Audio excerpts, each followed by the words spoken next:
Hi guys, we are here at the Preserve sa Kayabu, Tanay, Rizal to. Yung distance niya from Manila, 63 kilometers lang. Around 1 hour, 30 minutes to 2 hours yung biyahe. Kung galing kayong Manila, dadaan lang kayo ng Marikina to Marcos Highway. O dire-diretso lang siya. Tatahakin nyo lang siya hanggang umabot kayo sa medyo pa-zigzag. And then may kakaliwaan lang kayo na street. So madali lang siyang puntahan.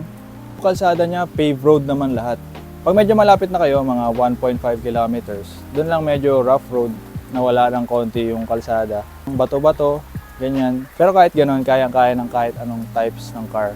Kahit mababang kotse. Actually, may mga nakamotor pa nga eh. Meron kaming friends na nakamotor. Walang signal dito sa area. Pero thankfully, meron silang provide na wifi. Starlink pa nga yung wifi nila eh. So sobrang bilis.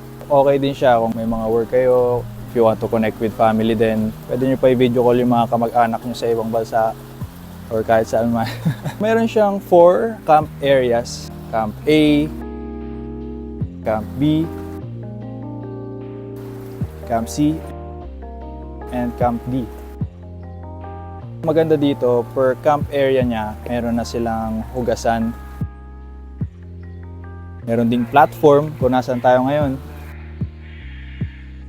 Meron ding basurahan. Entrance fee nila is 800 pesos per head. Isa nagbabago yung rates nila, so best dyan, kontakin nyo yung page The Preserve at Kayabu. Katabi sila ng river, so pwede kayong maligo.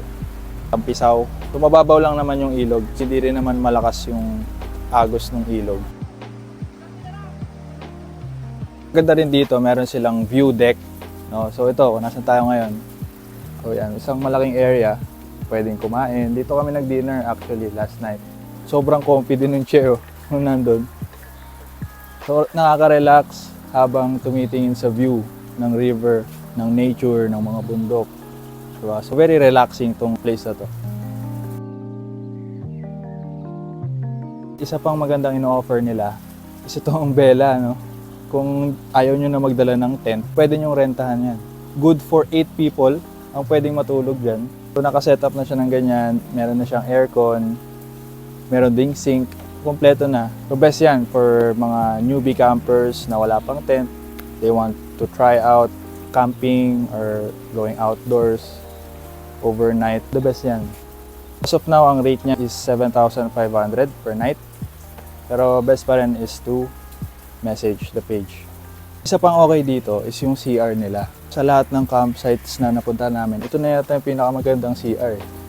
So pagpasok mo, merong sink na may salamin. So you can wash your hands, brush, everything. And then both sides, merong shower area. Dalawang shower area. So ang ganda nung design din ng shower area nila eh. Meron pa CR, both sides. And ang maganda, may bidet, may tissue pa. Pag umikot ka pa sa likod, merong urinal. So, for guys na mamadali. Diba?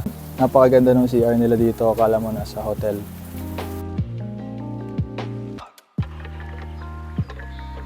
Quick background lang, no? So, nakausap namin si Miss Karen, yung may-ari ng The Preserve.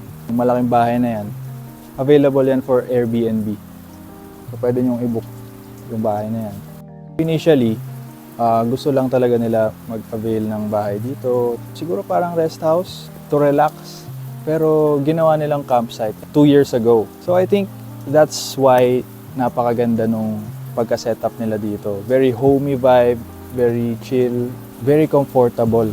No? Kasi siguro yung isip nila, for personal use lang naman nila, but they opened it for people to rent out, for people to camp and enjoy their place. So, thank you very much, Miss Karen.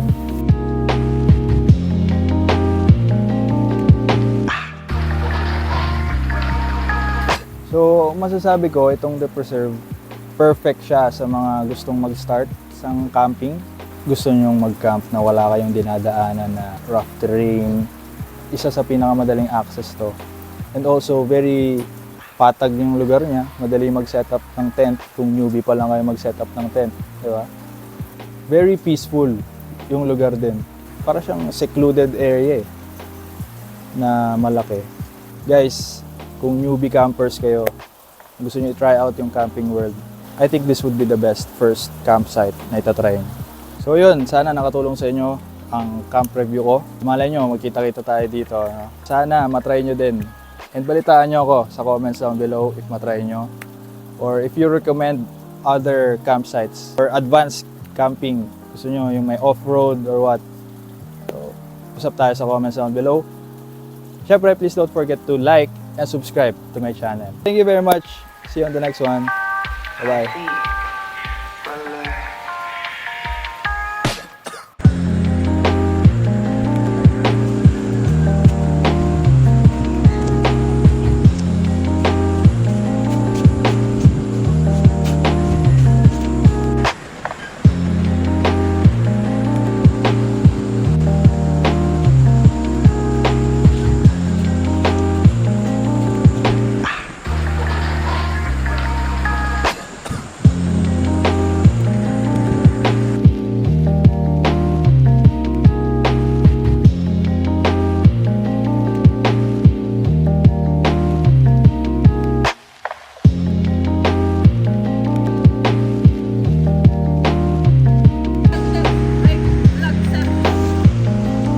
What's up? Bye-bye.